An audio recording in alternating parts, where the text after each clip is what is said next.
Hi, welcome to Tej bros kitchen.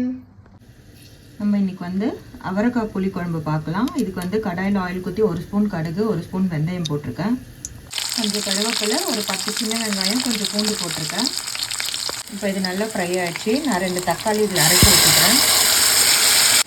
இப்போது மஞ்சள் பொடி 1/2 ஸ்பூன் போட்டிருக்கேன். சில்லி பவுடர் 2 ஸ்பூன் போட்டிருக்கேன். தனியா பொடி 1 ஸ்பூன் போட்டிருக்கேன். இப்போ இது நல்லா ஃப்ரை ஆகிடுச்சு. நம்ம அவரைக்காய் போட்டுக்கலாம். நான் அவரைக்காய் வந்து இந்த மாதிரி கட் பண்ணி போட்டிருக்கேன். இப்போ இதில் 1 டம்ளர் தண்ணி ஊற்றிருக்கேன். நல்லா அவரைக்காய் குக் ஆகட்டும். இப்போ இந்த மாதிரி நம்ம க்ளோஸ் பண்ணிவிட்டு குக் பண்ணிக்கலாம். ஸோ அவரைக்காய் நல்லா குக் ஆகும். இப்போ இந்த மாதிரி ஆயில் பிரிஞ்சு வரணும். நல்லா குக் ஆகிடுச்சு. ஒரு கப் ஃபுல்லாக புளி தண்ணி ஊற்றிக்கலாம். இப்போ 1 ஸ்பூன் சால்ட் போட்டிருக்கேன். இதெல்லாம் நல்லா மிக்ஸ் பண்ணி நல்லா கொதிக்கட்டும். ஒரு 5 மினிட்ஸ் நல்லா கொதிக்கட்டும். நான் காட்டுறேன். இப்போ குழம்பு நல்லா கொதிச்சிருச்சு. நம்ம ஆஃப் பண்ணிடலாம்.